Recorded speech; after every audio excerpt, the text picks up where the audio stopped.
Eu estou muito feliz com Deus porque sei que não é algo que não se alcance e, vou ser sincero, vocês estou sentindo a presença de Deus tão forte. Aleluia!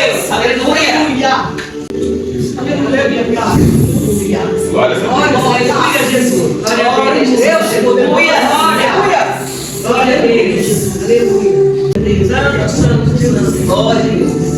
Vamos abrir Romanos, capítulo 5, verso 3, 4, 5 e 6. Diz assim a Escritura: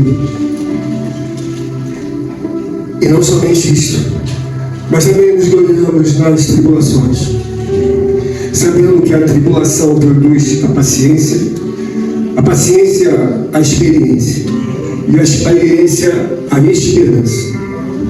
E a esperança não traz confusão, porquanto o amor de Deus está derramado em nosso coração pelo Espírito Santo que nos foi dado.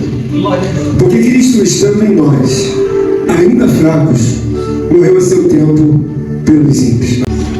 Eu louvo a Deus porque temos a oportunidade de compartilhar um com os outros de uma obra gigantescamente poderosa, que é a obra do Senhor e Salvador Jesus Cristo. Quando nós falamos de Jesus Cristo, nós sabemos que alcançamos uma experiência inefável, em que palavras humanas não são possíveis de descrever a profundidade que há na pessoa de Jesus Cristo. O apóstolo Paulo está se esforçando para que possa então passar aos demais homens, mulheres, jovens, todos que estão ouvindo ou que iriam tomar conta da ciência dessa epístola, sobre a profundidade que há numa razão do amor de Deus. Quando nós falamos do amor de Deus, falamos em algo muito poderoso, porque observamos assim o contexto da palavra e temos visto que o objetivo de Deus é tornar o homem justificado, ou seja, o homem não tem como encontrar, produzir, ele não tem como produzir, não existe a possibilidade de ele produzir a justiça suficiente para que ele se salve, para que ele se dê conta de que ele vai andar, ele vai viver ser a pessoa de Jesus Cristo com devido entendimento. Então a palavra do Senhor nos mostra algo muito, às vezes, difícil de ser compreendido pelo homem, que é a tribulação. A tribulação é algo que angustia, é algo que tira o conforto da alma e do espírito. A tribulação, ela começa a mexer numa profundidade muito elevada do coração, da alma, do espírito, da caixa craniana, do cérebro. Então o homem fica desmontado, ou seja, a tribulação desmonta a pessoa. E a pessoa então imagina que, bom, eu estou mais perto do fim do que propriamente do início.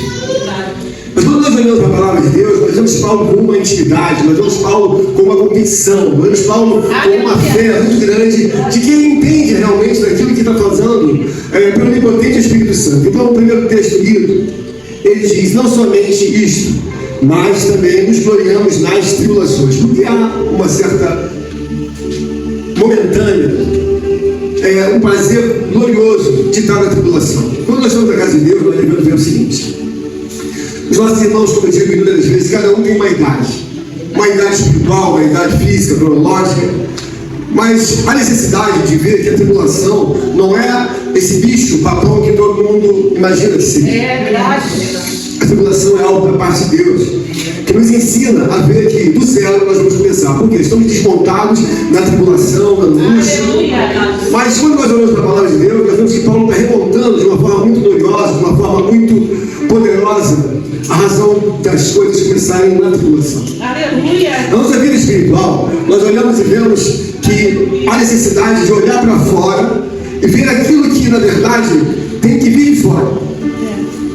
Eu não poderia, de maneira nenhuma, estar com as minhas emoções humanas produzindo no meu bolso ou produzindo na minha orelha. Eu não tenho condições de produzir emoções humanas, eu não tenho. E creio que nenhum de nós temos. Então, as produções que nós temos, elas vêm de fora, elas não vêm de dentro de nós. E aí, olhando para a palavra de Deus, nós começamos a ver que Paulo tem uma administração espiritual, Paulo tem um entendimento muito profundo de como as coisas se dão dentro de um contexto espiritual. Então, eu tenho um zero à minha esquerda, mas eu começo do zero, entendendo que a tribulação não é um ponto final. Aleluia! É o início de alguma coisa dada pela palavra de Deus. Então, quando nós vemos que o próprio Deus inicia muitas obras na tribulação, nós começamos a ver o seguinte: a ordem é estar com entendimento espiritual para que tudo comece e eu entendo, bom, irmã Flávia, o início é a tribulação. Todavia, a palavra de Deus está dizendo que a tribulação, ela vai se elevar e ela vai produzir, então, a paciência. Nós somos levados para o Salmo 40. A Bíblia diz que o salmista diz: esperei com paciência do Senhor, Ele ouviu meu clamor, tirou-me de um lado do lodo horrível e fez os meus pés colocados em rocha firme. Então eu vejo que a tribulação é o início. E o passo seguinte, eu tenho que ter a devida paciência. Quando nós olhamos para Deus, nós devemos entender que a obra de Jesus Cristo, ela começou dentro de um contexto em que os homens mais malignos, cruéis, infiéis, insanos, foram alcançados por Deus em Jesus Cristo. Se Deus tivesse salvado homens bons, já seria uma obra, sabe, inalcançável, salvar homens bons. Agora você imagina que Ele não salvou homens bons, Ele salvou homens perversos, homens cruéis, homens malignos. E essa natureza, ela mostra claramente que a obra de Cristo é muito maior do que se tivesse sido feita no óbvio de um homem bom. E eu olho para Deus e vejo que na palavra do Senhor, Ele mostra caminhos que não são caminhos em que o homem pode encontrar pela sua sensibilidade humana, pela sua capacidade humana. Ele não encontra esses caminhos da tribulação pela capacidade humana, porque o homem, ele vive por vista, ele olha e vê isso, então ele acredita nisso. Paulo não. Ele tem um domínio espiritual. O domínio espiritual, ele faz que você entenda que há uma profundidade muito maior na realidade da vida, porque ele diz que a tribulação, ela produz paciência, e a paciência vai gerenciar o quê? Uma confiança. Eu vou dizer para o presbítero, eu não sei o dia nem a hora que vai chegar a tua vitória, mas eu não tenho dúvida, se você permanecer com o entendimento de Deus, em que a assiduidade, a obediência são fundamentais, eu não tenho dúvida que você vai ser vitorioso. Paulo entende que a tribulação, ela não é o fim, mas é o início de alguma coisa que me gera paciência. E quando eu vou para a paciência, eu começo a ficar o que? Um homem experiente. Aleluia. E a palavra de Deus mostra, uma pessoa experiente é uma pessoa que tem controle. É uma pessoa que sabe que não vai ficar estagnada. O mais importante na vida espiritual, na casa de Deus, é você entender onde é o início, irmã Gabi. O início é da tribulação. Aleluia. Mas alguém volta os pensamentos de forma retrógrada. Mas peraí, mas Deus vai começar na tribulação, é o início da tribulação. Aleluia. Mas não quer dizer que eu vou ficar, irmão, abrindo permanentemente na tribulação. Não, eu vou na tribulação com o entendimento que eu tenho que galgar, produzir a posição seguinte que Paulo está dizendo. Bom, tem que ter paciência. Por quê? Porque quando você não tem paciência, significa que você não acredita em Deus. Significa que você não tem confiança. Significa que você está com dúvidas. Bom, estou impaciente. Mas por que está impaciente? Porque eu não sei se vai dar certo ou se vai dar errado. Então eu estou impaciente. Então Deus quer o quê? Se você gerar a paciência. Por quê? Porque a paciência mostra a capacidade de você crer em Deus por baixo ou por cima.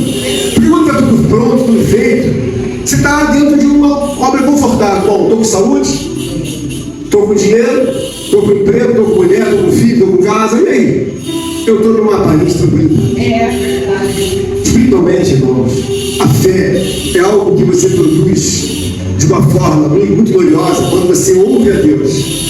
Eu sei que a fé vem de Deus, mas eu produzo um caminho em que eu olho a minha tribulação, olho a minha paciência e olho a minha experiência.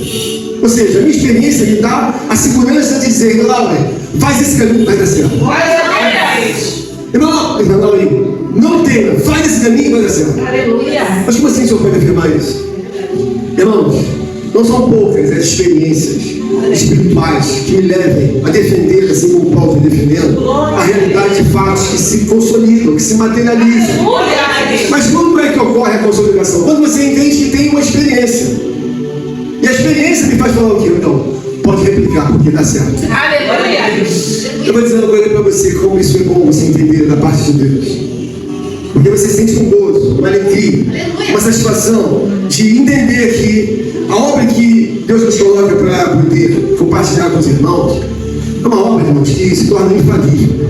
Deus mais uma pessoa. Quando eu falo, não falo poeticamente, não falo no sentido filosófico, romântico, não falo em profundidade de defender, nada de filantropia, nada de religiosidade. Eu falo que Deus é infalível por uma questão de experiência. Ele é infalível. Ele é real. Tem alguém que muda alguma coisa que alguém diz, não era nada, mas vai mudar. E aí eu tenho que fazer paciência, irmão, paciência. Porque quando você chegar na paciência, você está bem mais perto de fazer com que a esperança seja permanente. No início de novembro do ano passado, eu estava construindo silenciosamente um momento para que eu pudesse fazer uma das coisas que eu gosto, independente das coisas temporárias, independente das coisas espirituais. Eu queria montar, porque queria montar desde novembro. Mas eu estava sentindo a minha capacidade de governar a minha saúde de forma a montar um animal que tem 1,70 m, mas que todos os dias eu conversava com ele no meu íntimo pessoal. E a mula está lá guardada em novembro, dezembro, e eu fui revisando meus arreios. Eu tenho que consertar isso, consertar aquilo. Bom, tá bom, meu arreio tem 20 anos. Quinta-feira eu saí de casa e falei, vou montar hoje. Orei a Deus, que há muito tempo montava a mula. A mula é mansa, mas não é assim como a gente pensa um animal. Fiz lá o que tinha que fazer, subi na mula e montei. Vou sair eu e outra pessoa. A mula não saiu, começa a pular para cá, para lá. Não quer ir por 100 e tantos metros. Eu levando a mula à força. Eu não sou domador, nem sou peão de rodeio. Mas 100 metros daquela mula, ela dizendo que não queria ir, e anda para trás, como daqui até o Jonathan, vai andando, eu tenho que governar para lá e para cá. E eu senti 100 metros naquela confusão, eu falei, acho que a mula não quer. Mas eu não caí da mula, e nem estive dentro da mula. O que eu quero dizer? No primeiro momento que eu disse que eu ia montar, eu estava definidamente resolvido, vou montar.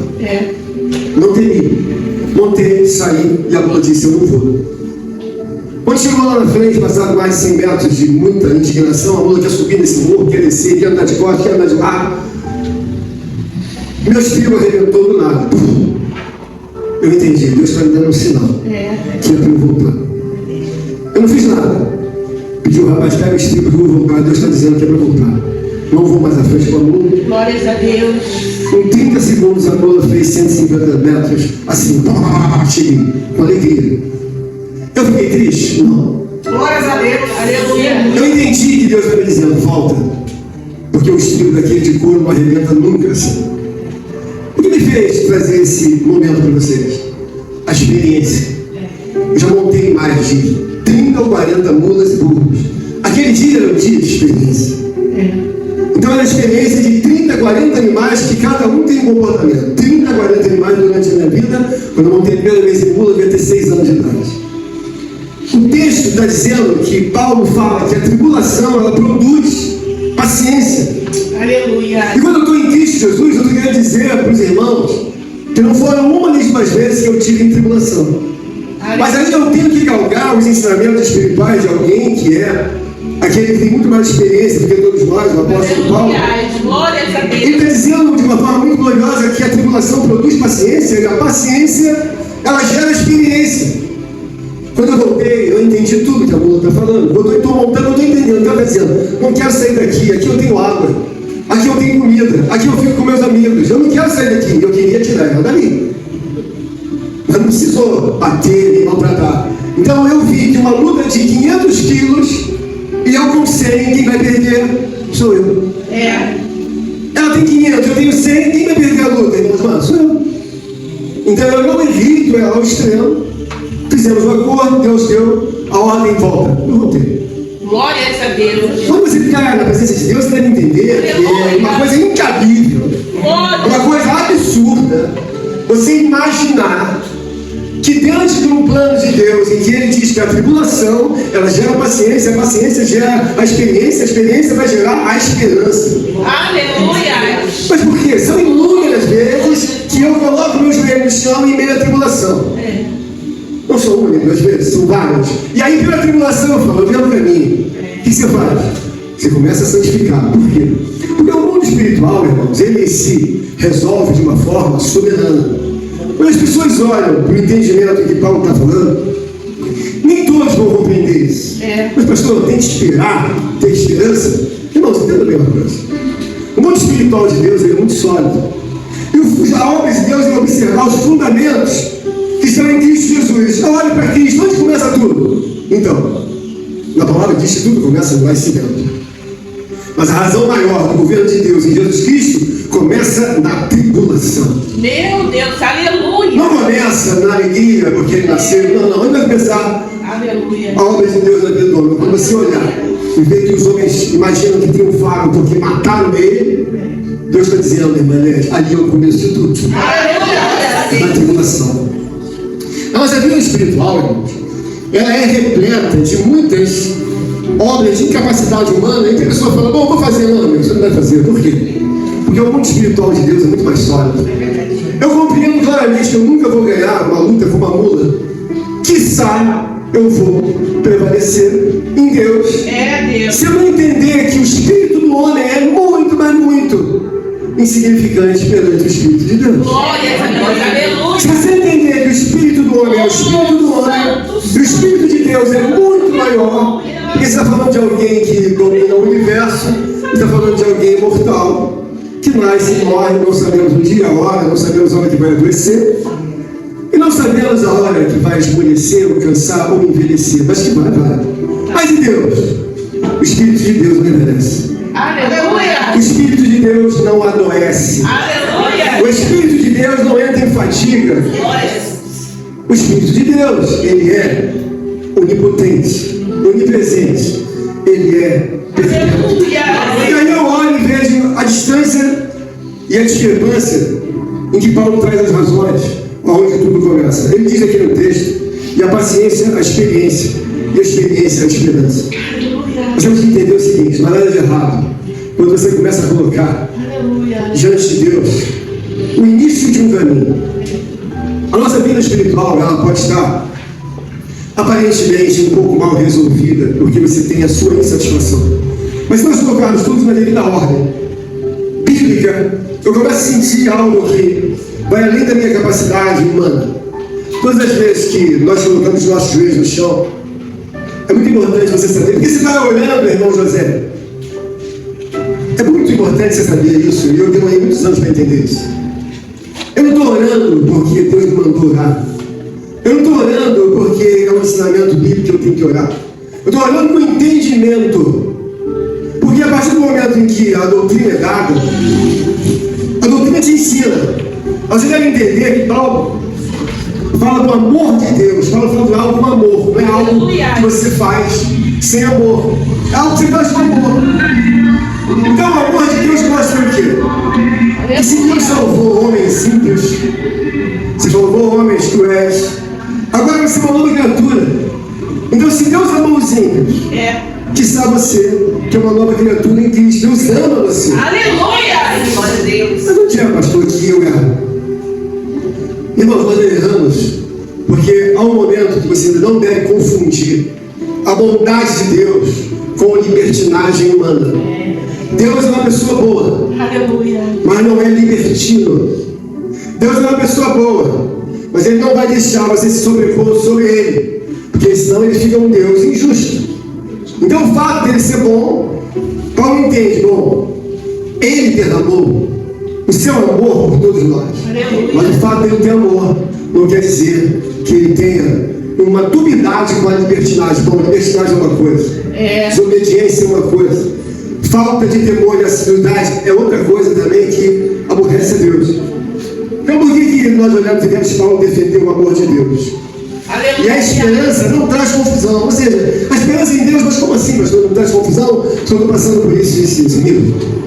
O tempo pertence a Deus, não pertence a mim e você. Aleluia. Deus, Ele é dono de todos nós. Ele faz o que quiser com você ou comigo. Mas Ele vai fazer mediante o quê? Mediante a tua necessidade espiritual. Eu falei com vocês que não precisei maltratar a mula colocando a espora para furar a costela. Eu usei a espora várias vezes com uma mansidão corretiva. Para cá, é para cá, para cá, é para lá. E assim eu vou colocando no lugar. No outro dia eu estava cortando a crina da mula, limpando a mula, e a mula estava estável do meu lado, como quem diz assim, eu amo você. Glória a Deus. Aleluia. Não manifesta nenhum coisa, não faz nada, ela me ama, eu amo ela. Deus é uma pessoa que eu tenho que entender espiritualmente, que sou eu que passo da medida. Aleluia. E quantas vezes a mula pular, eu tenho entendimento racional, eu sou um homem racional, eu não vou disputar com um animal que tem 500 quilos, e eu sei quem é que é a pessoa irracional dentro de um contexto natural. Eu que sou, não. Pensa que ela quer ficar quieta assim, tá? Então vamos vagarosamente, de uma forma racional, fazer com que ela entenda, bom, você vai sair, você vai voltar. E quanto tempo vai levar? Não sei, vou montar de novo, se pular, pulou. Mas eu só vou até onde eu preciso ir. Espiritualmente, você tem que entender que Deus é uma pessoa, o apóstolo Paulo está dizendo, Aleluia. que a esperança não traz confusão. Está no último estágio. A esperança, irmãos, não traz confusão. Porquanto o amor de Deus está derramado em nosso coração, pelo Espírito Santo que nos foi dado. O amor de Deus é derramado sobre nós. Mas agora, o que eu entendo? Se o amor de Deus está derramado sobre mim, o que eu vou fazer diante de uma significância de uma obra dessa? Eu vou voltar para o processo inicial. Paulo, no meio do texto, diz: porque Cristo, estando nós ainda fracos, morreu a seu tempo pelos ímpios. Estamos fracos, estamos incapacitados de produzir justiça, estamos fracos. Ora, se eu não tenho produção de justiça, se eu não tenho produção de reconciliação, se eu não tenho produção de reverter em mim próprio, e Cristo reverteu mesmo sendo ímpio. Glórias a Deus. Agora eu estou no outro estágio, eu estou em Cristo Jesus. As pessoas falam, mas pastor, por que continua dando errado? Você tem que olhar, irmão, e começar a ver que Jesus Cristo produz uma compulsão de vida, sabe? Inigualável, qualquer coisa que você possa imaginar, mas inigualável. Aleluia. Eu olho para Jesus Cristo, mas eu não olho para uma questão da filantropia. Eu não olho para uma questão assim, poética, religiosa. Não, você está louco, você está longe disso. Não é isso. Olha para a pessoalidade dessa pessoa. Aleluia. Que quando ele quer te levantar, ele diz o seguinte: vou te levantar. Aleluia. Vai me levantar, Jesus? Vou te levantar. Aleluia. Mas eu não estou falando a um lado que é motivacional, não. Estou falando, ele vai te levantar, mas observa o que Paulo está dizendo. Em nenhum momento Paulo refuga, dizendo, mas não. Paulo está dizendo, olha, o amor de Deus para nossas vidas é um amor inexplicável. Por quê, irmão? Porque na condução de uma vida, o servo de Deus, ele olha e começa a ver onde é que é o meu erro. Onde é que eu estou errando, Flávio? Onde é que eu estou errando? Eu observo que a progressão espiritual é impossível de se dar. Se tem um processo de progresso, você contabiliza todos os fatos terrenos, seculares. Mas uma coisa que eu vejo é que é fundamental, a estabilidade. A estabilidade é algo que vem para te dizer assim, ó, posso puxar você para a esquerda.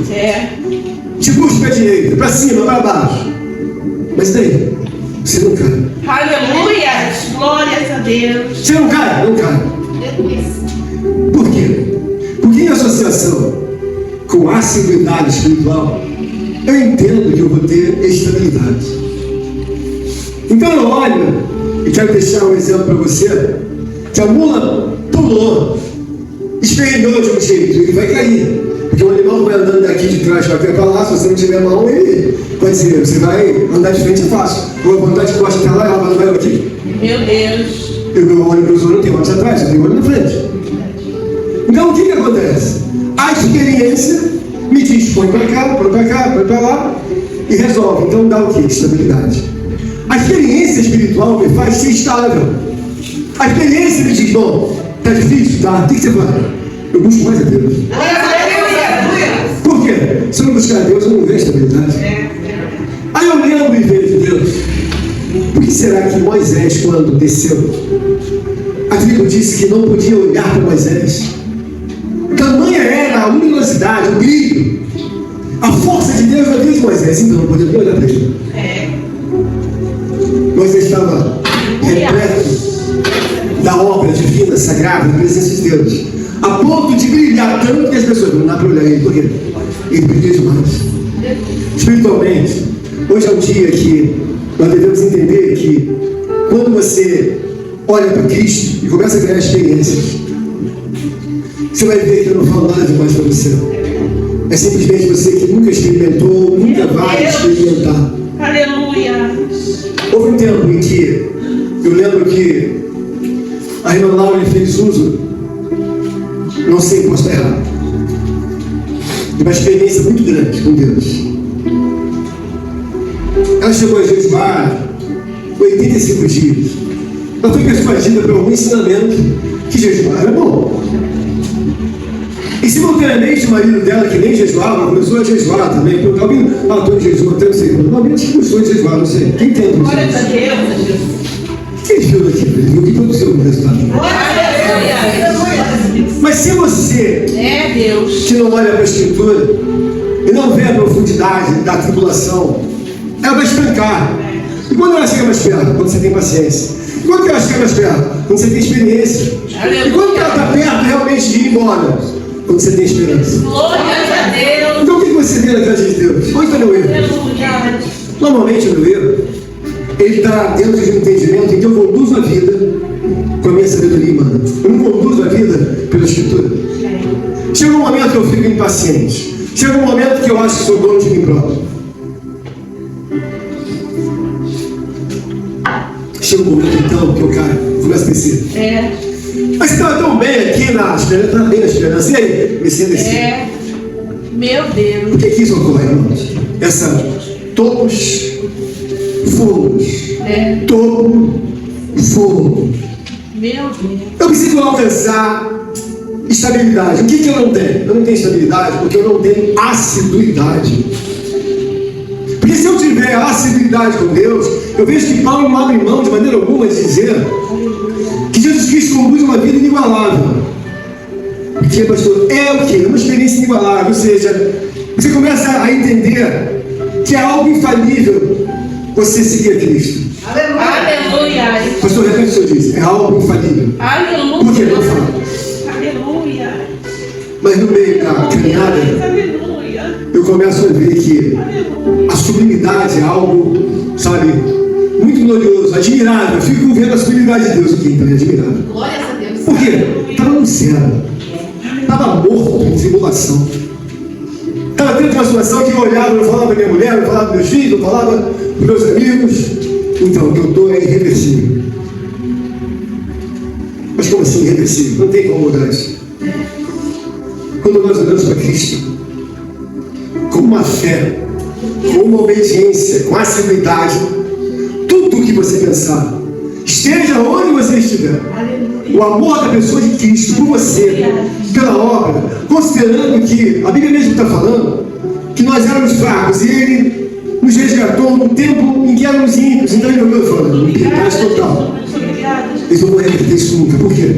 Porque o mundo espiritual das trevas é irreversível. Repete isso, pastor. O mundo espiritual das trevas, ele é um mundo irreversível. Meu Deus. A não ser que a pessoa de Jesus Cristo entre e tome a frente uma pessoa maior do que as trevas. E se ele não entrar, não se reverte. E por que eu acho isso gigantescamente oportuno? Porque a sublimidade que há em Deus, na criação de Deus, nos assuntos de Deus, elas são infinitamente maiores do que toda compreensão e limitação humana.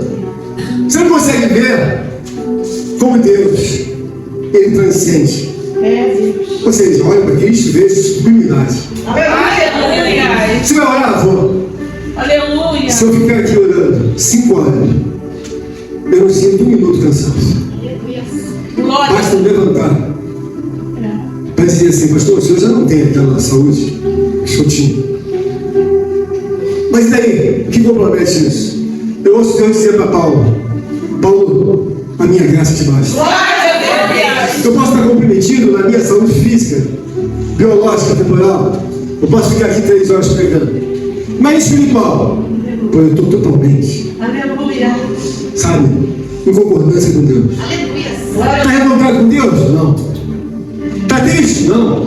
Meu Deus. Tá alegre, tô alegre. Por quê? Doente ou bom, eu sei que eu vou embora. Aleluia. Mas pior de tudo, eu tá bom, está numa reta de condenação. Mas e aí? Seus braços estão bons, seus pés, sua saúde, e aí? Vou pro inferno mesmo, bom. Com saúde e tudo. É verdade. Eu posso estar faltoso de saúde física, biológica. Estou cuidando do alimento, estou bebendo água. Mas o que isso te abala? Em nada. Você pede a Deus para ficar estabilizado? Eu não penso. Por orgulho? Não. Por consciência. Aleluia. Porque viver bem com saúde é fácil. É Deus. Então, você devia se estabilizar. Estabilizado, você valoriza muito mais a vida. Porque eu sei que preciso de uma saúde maior para chegar até aquele carro. É. Porque eu estou consciente que eu não tenho 1000% de saúde. Quando você tem saúde, você vai até lá. Você nem fala nada, que nada. Todo mundo tem saúde para ir até no céu. Eu não, se eu vier atravessar aquela rua, subir aquele morro. Quando alguém fala, vamos atravessar, o meu equilíbrio já não é muito. Então eu valorizo a minha saúde. Espiritualmente. Oh, aleluia. Você tem que entender o seguinte: o Espírito Santo de Deus que está dentro de nós é sede. A compreensão humana. Então alguém vai dizer para mim, você está triste, você está doente, que triste, rapaz. Estou alegre. Aleluia. Por quê? Porque se eu tivesse desestabilizado, se eu tivesse em conflito com Deus, se eu tivesse sem compreensão de Deus, e Deus está querendo nos dar graça nesta manhã, a entender que você olha para uma fruta verde, ela te traz alegria. Mas te traz muito mais alegria quando você vê aquela fruta madura. Aleluia. É verdade. Espiritualmente tem muita coisa que você olha hoje, você não tem alegria. Mas veja bem o que eu estou te falando. A obra de Deus é a tribulação que gera a paciência, a experiência, a esperança. Aleluia. E a esperança vai gerar um fruto muito maior do que você nem veja, você não vê nada. Aleluia. Mas maduro. Você fala assim, nunca imaginei. Aleluia. Deus quer dizer para você que Ele excede a medida de toda a compreensão humana, de toda a força e capacidade humana. De onde é que eu erro, pastor? Melhora sensivelmente, milhares de vezes, a sua assiduidade, sabe? Melhora a sua estabilidade. Porque o homem e uma mulher estável são infinitamente maiores do que o ser natural. Mas não é pouca coisa, muito maior. Aleluia. Vou encerrar as palavras do Senhor. Nós estamos no